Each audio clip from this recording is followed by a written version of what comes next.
नमस्कार। प्रादेशिक समाचार के साथ मैं समीर बाखला। पहले मुख्य समाचार। राष्ट्रपति द्रौपदी मुर्मू ने नई दिल्ली में आयोजित आदि महोत्सव में कहा, संस्कृति ही है जनजातियों की पहचान। केंद्रीय जनजातीय कार्य मंत्री अर्जुन मुंडा ने भी किया संबोधित। भारत निर्वाचन आयोग की टीम दौरा 13 और 14 फरवरी को राज्य भर में चलाए जा रहे स्वीप कार्यों की गतिविधियों का लेंगे जायजा। मुख्यमंत्री चंपई सोरेन आज पलामू में 456 करोड़ रुपए की पाइपलाइन सिंचाई परियोजना का कर रहे हैं शिलान्यास। अवैध उत्खनन मामले में साहिबगंज के उपायुक्त रामनिवास यादव से ईडी कार्यालय में हो रही है पूछताछ। कांग्रेस सांसद धीरज साहू को भी आज ईडी ने किया तलब। और प्री मैट्रिक छात्रवृत्ति कार्य में रुचि नहीं लेने वाले रांची के 553 प्रधानाध्यापकों के वेतन निकासी पर उपायुक्त ने लगाई रोक। और अब समाचार विस्तार से।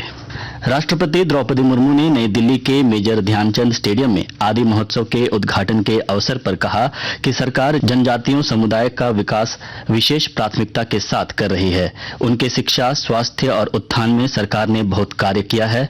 उन्होंने कहा कि संस्कृति ही जनजातियों की पहचान है। उनकी संस्कृति पहचान को सुरक्षित रखना भी हमारी जिम्मेदारी है। 18 फरवरी तक चलने वाले आदि महोत्सव का आयोजन जनजातीय मामलों के तत्वावधान में ट्राइफेड द्वारा किया जा रहा है। इस अवसर पर केंद्रीय जनजातीय कार्य और कृषि एवं किसान कल्याण मंत्री अर्जुन मुंडा ने कहा कि कार्यक्रम भारत की जनजातीय विरासत की समृद्ध विविधता को प्रदर्शित कर रहा है। आदि महोत्सव ने न केवल आदिवासी कारीगरों की का एक मंच है, बल्कि आदिवासी समुदायों के सशक्तिकरण में बातचीत करने, सीखने और योगदान करने का एक अवसर भी है। समावेशी विकास के राष्ट्रीय उद्देश्यों में जनजातियों का विकास एक महत्वपूर्ण आयाम है। हमारे संविधान ने सरकार को जनजातीय समुदाय की विशेष जरूरतों का पूरा करने की जिम्मेदारी सौंपी है। सरकार ने जनजातियों के विकास को विशेष प्राथमिकता दी रही है। जनजातीय समुदाय के विकास के साथ साथ ये सुनिश्चित करना भी महत्वपूर्ण है कि उनकी संस्कृति सुरक्षित रहे, क्योंकि उनकी संस्कृति ही उनकी पहचान है। किसी भी व्यक्ति के सर्वांगीण विकास के लिए अच्छी शिक्षा और उत्तम स्वास्थ्य बहुत जरूरी है। भारत निर्वाचन आयोग की टीम 13 और 14 फरवरी को झारखंड में रहेगी। आयोग के निदेशक के नेतृत्व में टीम सभी जिलों के नोडल अधिकारियों के साथ बैठक करेगी, जिसमें स्वीप कार्यक्रम के तहत मतदाता सूची, नाम दर्ज करने, सूची को सही करने, मतदाताओं का नाम हटाने और स्थानांतरित सहित अन्य किए गए कार्यों और गतिविधियों की रिपोर्ट ली जाएगी। प्रसिद्ध ब्रिटिश लेखक और शोधकर्ता डॉक्टर ह्यू न्यूमैन ने चतरा के पत्थलगड्डा प्रखंड के ओबारा स्थित मेगालिथ स्थलों का निरीक्षण करने के दौरान कहा है कि यहाँ के प्राचीन अवशेषों का निरीक्षण करना बेहद रोमांचकारी है। यहाँ पहुंचकर और स्थलों का निरीक्षण कर वह आश्चर्यचकित हैं। सीसीएल की ओर से कोल इंडिया मैराथन 2024 का आयोजन रांची में कल होगा। इसमें देश के विभिन्न हिस्सों से लगभग 7,500 से ज्यादा धावक हिस्सा लेंगे। इसमें 6,100 से अधिक पुरुष एवं लगभग 1,400 महिला धावक हैं। यह मैराथन रांची के मोरहाबादी स्थित बिरसा मुंडा स्टेडियम से आरंभ होगा। देवघर जिले में मुख्यमंत्री ग्राम गाड़ी योजना के लिए फिलहाल 4 बसों के संचालकों को स्वीकृति प्रदान कर दी गई है। 5वें बस के लिए संचालक के आवेदन की कागजी प्रक्रिया चल रही है। और जानकारी के साथ हमारे संवाददाता।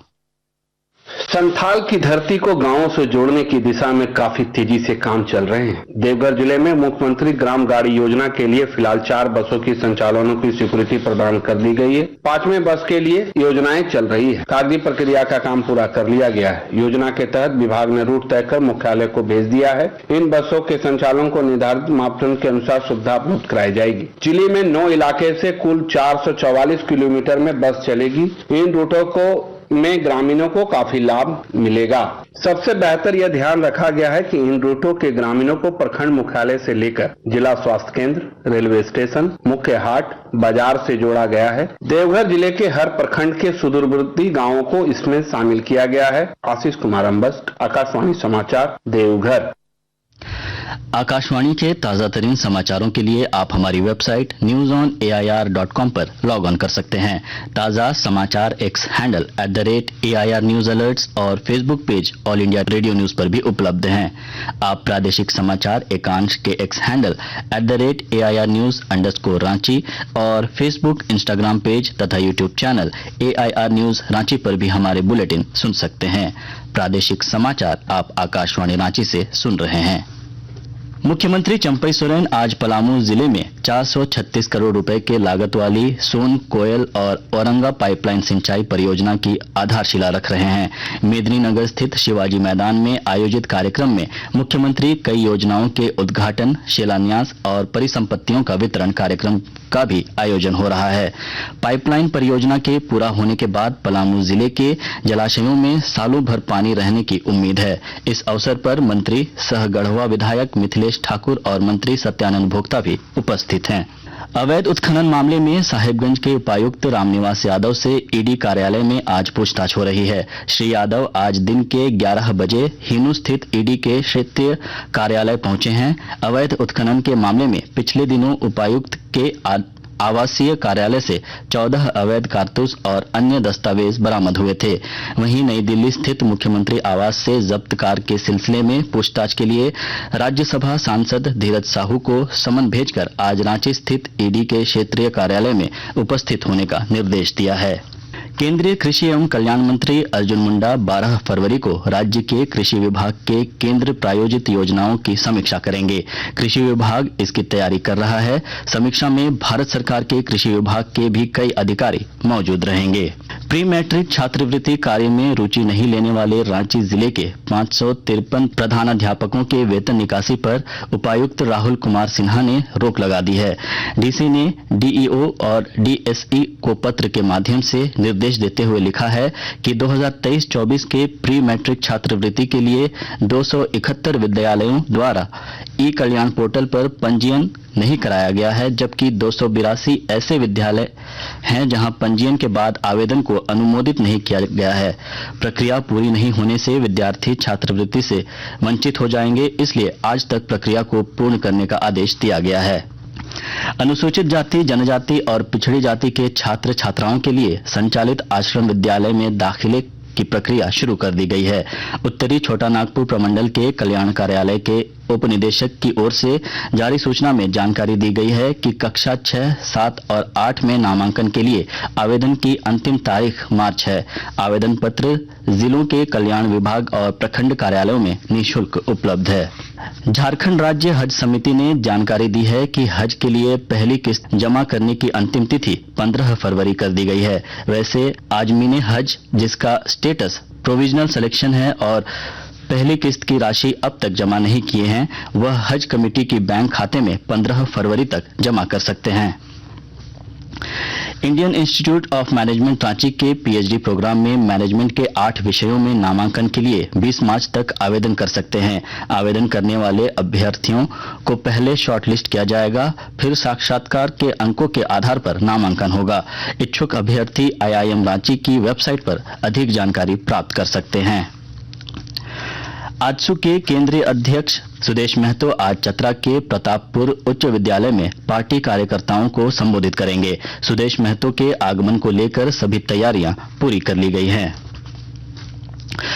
फाइलेरिया प्रभावित राज्य के 14 जिलों में आज से मास ड्रग एडमिनिस्ट्रेशन कार्यक्रम प्रारंभ किया गया है। बोकारो, देवघर, धनबाद, गुमला, रामगढ़, साहिबगंज, पाकुड़, कोडरमा, रांची, गिरिडीह, गढ़वा, लोहरदगा, सिमडेगा और पूर्वी सिंहभूम जिले में फाइलेरिया रोधी दवा खिलाई जाएगी।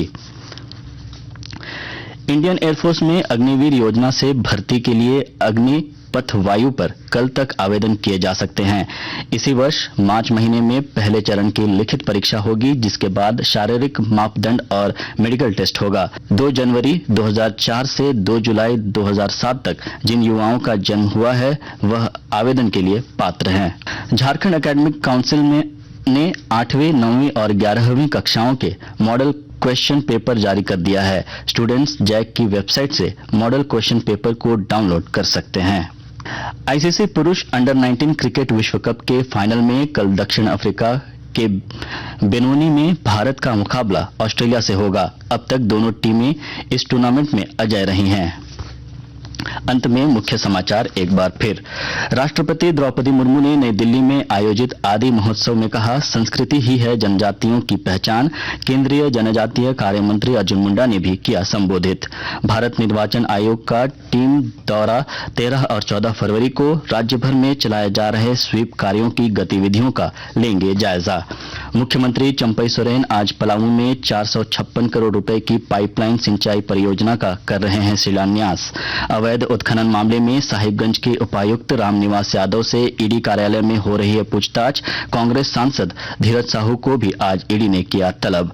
और प्री मैट्रिक छात्रवृत्ति कार्य में रुचि नहीं लेने वाले रांची के 553 प्रधानाध्यापकों के वेतन निकासी पर उपायुक्त ने लगाई रोक। इसके साथ ही आकाशवाणी रांची से प्रादेशिक समाचार का ये बुलेटिन समाप्त हुआ। नमस्कार।